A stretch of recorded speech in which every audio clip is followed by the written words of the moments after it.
Hello my friends and welcome back. It is Friday at the end of the week. I'm gonna have a cold brewski at the end of this tape. My friends, before we go, and I have a very funny beginning for the video, please go and buy my book. Yes, that's how directly am I saying it, because I'm really struggling to sell this. I didn't know it was so difficult to sell a book. It is a good book, at least I think so. Links in the description below. 8 missions in Ukraine. Everything I did there is in here. And even a little bit more, because there was a honeymoon also in Ukraine. Go and get it. Hey, you know when Prada comes out with a new style, fashion, it looks like garbage. You know, Prada and all these high fashion brands, they make garbage into fashion nowadays. Well, in Russian army, they do the same thing, because I introduce you to Starlink horse. I kid you not, this is not a metaphor. This is the literal Starlink horse of the Russian army. They have a horse in the back, they have a battery pack connected to Starlink, which is connected to the live feed of the camera at the front pocket of the soldier, so the commander could see where the soldier is going. This is out of this world innovation. Look at that. It's just a phone. No camera, no, it's just a phone live streaming with Starlink to the commander on the back of a horse with Starlink. So this is even, like, it's such innovation. I couldn't even have imagined. T-14 Armata, the old. Oreshnik missile, the Starlink horse. Wow, we was zaibis, my friends. There's another one. Look at this one. Another Starlink horse. Wonderful innovation coming out of Russian army. No other country has it yet. They actually, it's secret technology, but here we have a secret video. Here we welded it. Everything is cool. Everything is awesome. Starlink. This is how Starlink is pulled out and inserted here. This is the design. It works, and it truly is a genius design from Russia. Here is the broadcast from horseback. They actually do broadcast, they live it. You can now watch live streams from Russian soldiers on horseback on the Ukrainian fields finding their graves. This is insane. The future is now, old man. Check it out.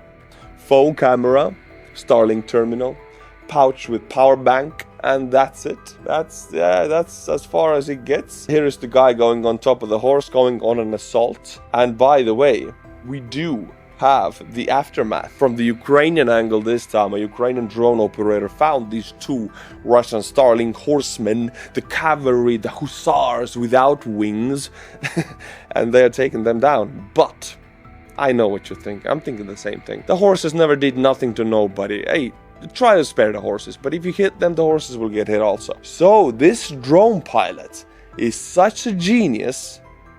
He doesn't hit them. He flies around them until the soldiers dismount, make some distance between the soldier and the horse runs away, and then you go boom, beam, boom, freedom delivered, horses spared.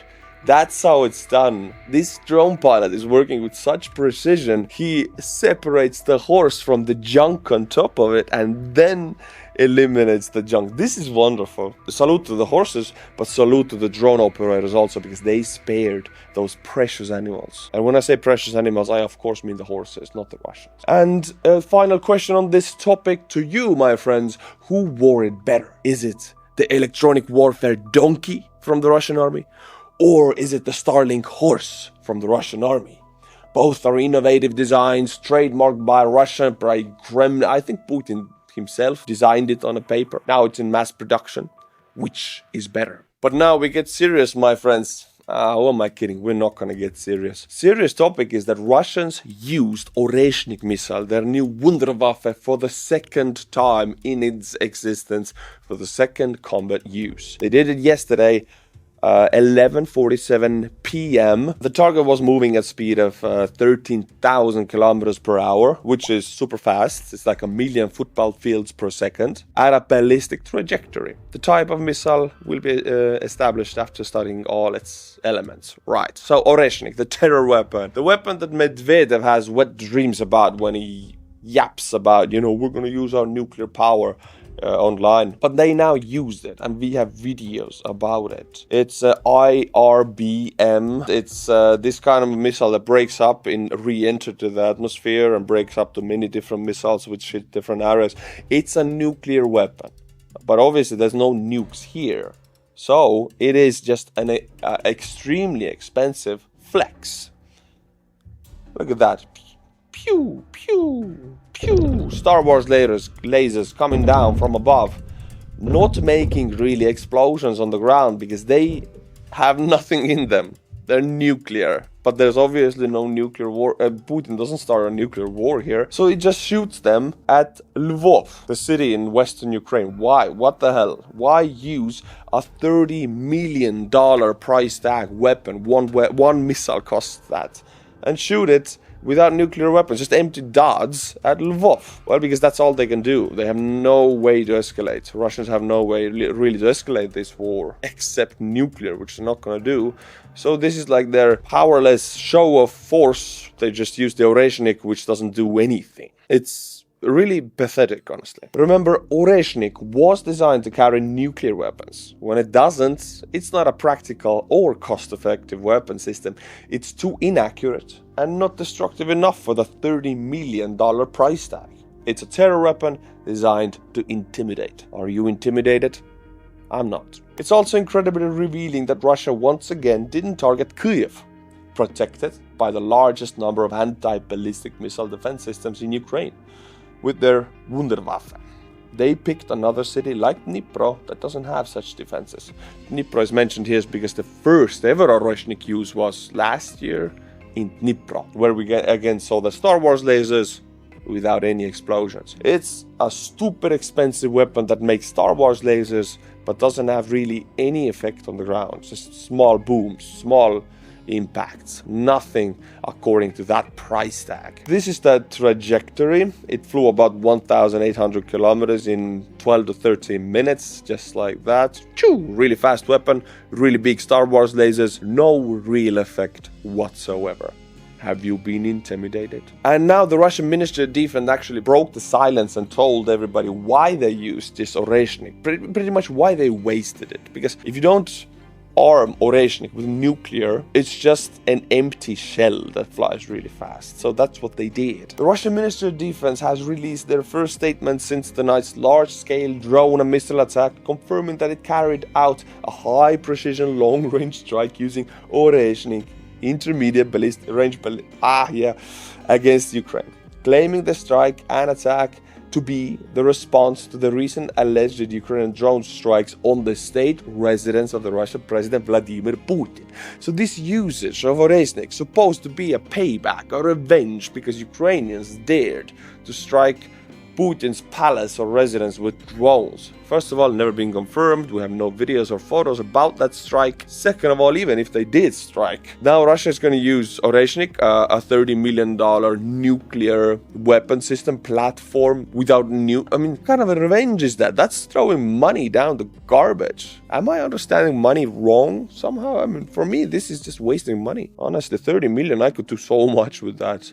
I could, you build up an entire mass-producing drone company with that money. That produces you hundreds of drones per day if you do it right. But you can also just use one Oreshnik. It's the Russian way of doing things. Why do I know? But now, my friends, I would like to bring to you a fair amount of Russian cope. Venezuela, Syria. Now we get massive protests in Iran. Russian satellites, Russian friends are falling one by one. Russian military bloggers, they're obviously noticing that. And I gotta bring to you what they think about it. Because it's good, it's enjoyable, and it makes sunshine in my day. Russian war bloggers' panic is spreading.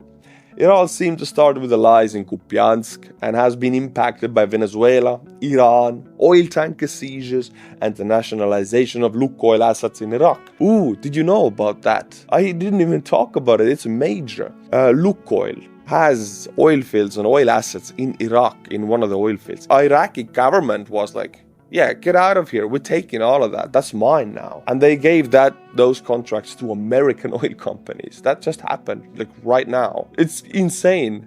Even Iraq is nationalizing Russian assets. This day gets better and better, my friends. It seems that Putin's illegal invasion of Ukraine is speeding up the demise of Russia. Wonderful. I'm not going to even read it. You can read that yourself if you want to just pause the video. Russia's losing streak is not coming to an end and received another episode. This time Iraq. Yeah. The Lukoil's largest foreign asset, which was in Iraq, because Iraq has a lot of oil, has been nationalized. Just like that, in your face, Russia, done deal. Americans will take over.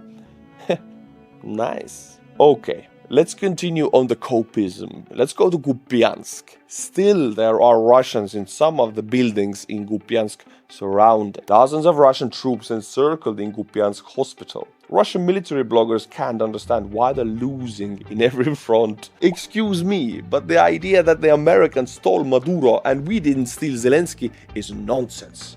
What's not nonsense is our detachment either half encircled or completely encircled in Kupyansk city hospital, holding out there for weeks like in Stalingrad. And what happens to them is more important than all the Maduros. Okay, well, what happens to them is more. I will show you what happened. You know the city hospital of Kupyansk, where the last Russians were holding out? Something did happen to it. Well, Ukrainians found out that most of the Russians in Kupyansk have fled to this specific hospital building. Boom! Freedom exported. Consider yourself to be turned into manure for the sunflowers. You are knocked out cold, my friends. Yeah.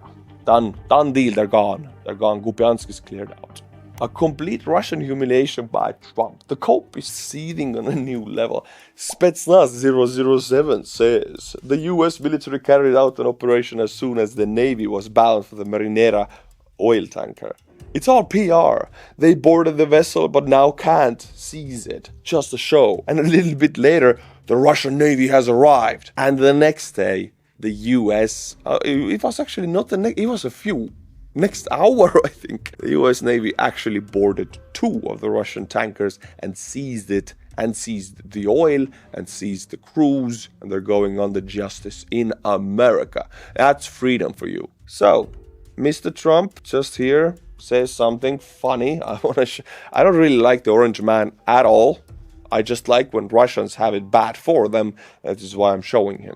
Than Ukraine, they're a much bigger, more powerful country from that standpoint. Did Vladimir call you after this tanker was seized? I don't want to say that, but the fact is that the Russian ships, it was a submarine and a destroyer, they both left very quickly when we arrived. Russia sent a submarine, I think it was a nuclear sub actually, and a destroyer to defend the Marinera oil tanker, thinking that this intimidation scares off the United States Navy. The US Navy just boarded and took the oil tanker, and then the Russian submarine and destroyer just left. That's it. I mean, that shows you pretty clear how things are. Russian Navy is a rust bucket. It is, honestly, it's so bad. The Baltic Sea Fleet and the Black Sea Fleet, they're both in horrendous condition. They cannot do any battle. With their global terror apparatus disintegrating, Russian bloggers try to look on the bright side. I quote, well, it's good that our submarine wasn't captured, which is the truth. I mean, this destroyer and submarine, they could have been sunk or captured by the US Navy. I mean, US Navy can do that like that. They didn't do that. So yeah, let's look at the bright side of life. Always do that. At least the submarine was not turned into a submarine, into a coral reef. Yeah, that's the bright side for the Russians. I feel like I gotta go into the Trump thing a little bit. I don't want to criticize Trump. I don't do that in my videos anymore. I don't like him at all, not one bit. What I do like is Russians coping, having it really bad. I like to make fun of the Russians, their inability to see the real situation evolving. It's beautiful. It's just, yeah, sometimes Trump does things that are bad for the Russians, sometimes he does things that are good for the Russians, and when he does things that are really bad for the Russians, I enjoy it. And I will end the Russian topic with the third book anti-air defense system in Venezuela. It was just discovered. Previously I mentioned 2 of these systems were destroyed by United States. But now they discovered the third Russian defense system that did not work, that did not fulfill its purpose, and was blown to smithereens in Venezuela, in Caracas, in the port area. It's beautiful that the United States forces deliberately found out where the locations were and targeted the Russian anti-air defense systems. It's so beautiful that, this joke, this comedy movie writes itself. Yeah, three Russian air defense systems destroyed by air assets they were supposed to shoot down. Can it get any more ironical than that? All right, my friends, let's go to Iran, Russia's #1 most trustworthy ally. What's happening in Iran? I'll tell you what's happening. The biggest protest, revolution of the last 50 years, almost, the regime has been in power. I kid you not. I think there's gonna be a regime change. I think there's gonna be a total revolution in the next week or 2. Let's look at all the footage. So, if you don't know, then for the last 12 days, today is the 13th day, there have been nationwide protests in almost all major Iranian cities. Here you can see the map of all of the protests located. Most of them are cities, and they're protesting against the Iranian Revolutionary Guard Corps, which is the very Islamic Sharia law ayatollahs that are running the country, and that are pretty much making all the women into sex slaves, and they're forbidding the women to move and do anything. And it's really, really, really bad. It's very simplified what I just said. What you need to remember is that the ayatollahs pretty much make women into objects fully. So here we can see the new trend in Iran. For a woman to wear hair like that and not a hijab, they will get killed in Iran. So when they do this, it's extremely brave. They will get killed for that. So they take the Ayatollah photo and they light their cigarettes with it. I really like it. It's very nice. It's a wow. 2 weeks ago, 12 days ago, nationwide protests started that have now turned into a full-blown revolution. They're taking down the big flag and they are tearing it apart. This is not just some protest that you can put down. This resembles more like 2013. Maidan. So, one by one, let's go through cities and regions. This is Fars province, and this is people storming into the facility of the IRGC, Iranian Revolutionary Guards Corps. This is the regime that is in power. This is their facility, one of their security facilities.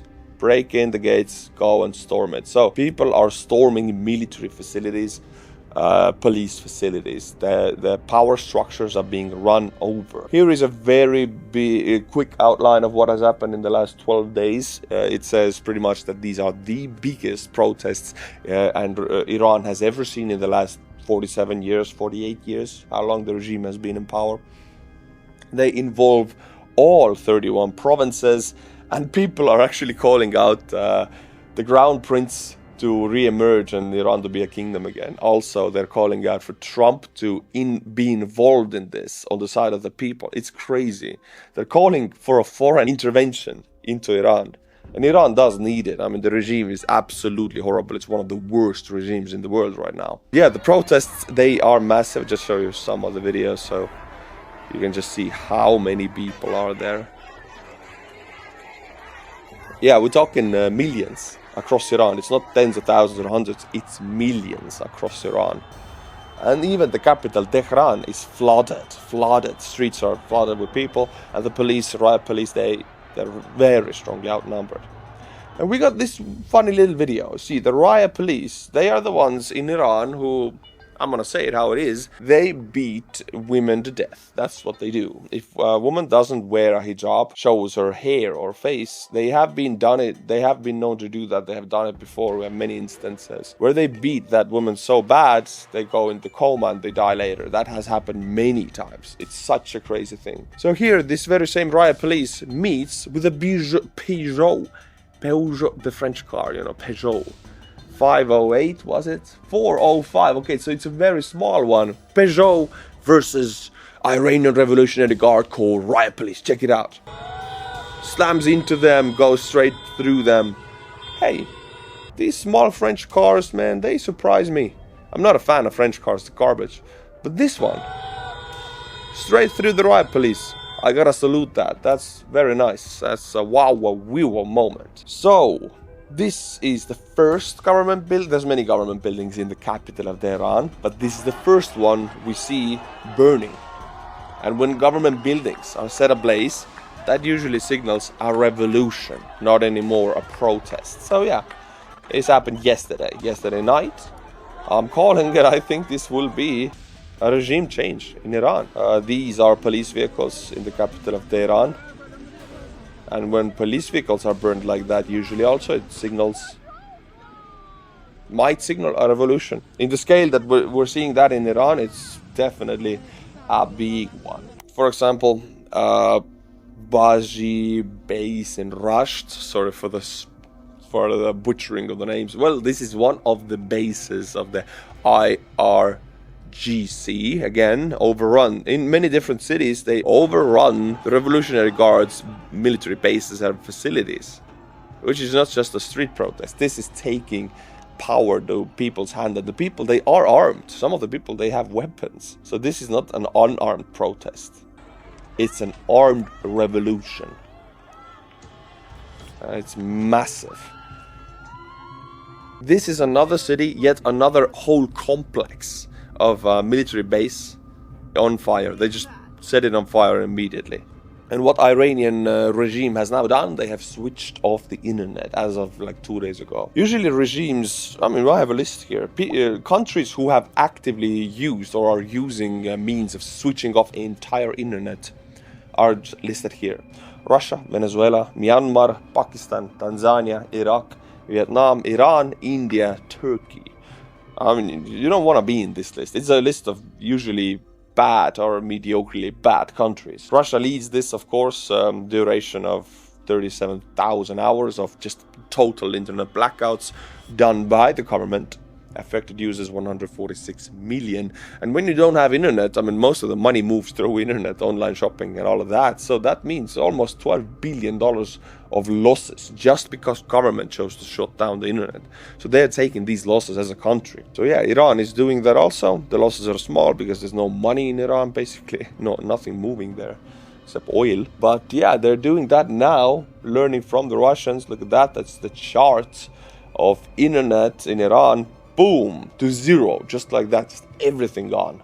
No internet at all. That's their last defense. Blockading the communication is also the last defense of dictators. I think the Ayatollah's regime is going to fall. And with it, of course, is the crumbling of the Russian Empire, because Venezuela, Iran, North Korea, Syria, they're all connected to Russia. Russia props up all of these regimes. We already saw Syria falling. We see Venezuela, things are happening there. Give some time. We see Iran. This is all a symptom of a bigger picture of Russia just crumbling. It's good. It's very good. It's a good way to go into the weekend, to crack open the cold brewski with the friends. That's it for this week, my friends. I'll be back for you on Monday, every Monday, Wednesday, Friday. So be sure to be back and subscribe. Also, go and get the 8 missions in Ukraine. Link is in the description below. I will make an audiobook and an ebook as soon as I sell these out, because I have a lot of them left and I don't want to make an audiobook and ebook before I have so many physical copies. So yeah, help me out. Thank you. Until my next video, Slava Ukraini, and bye-bye.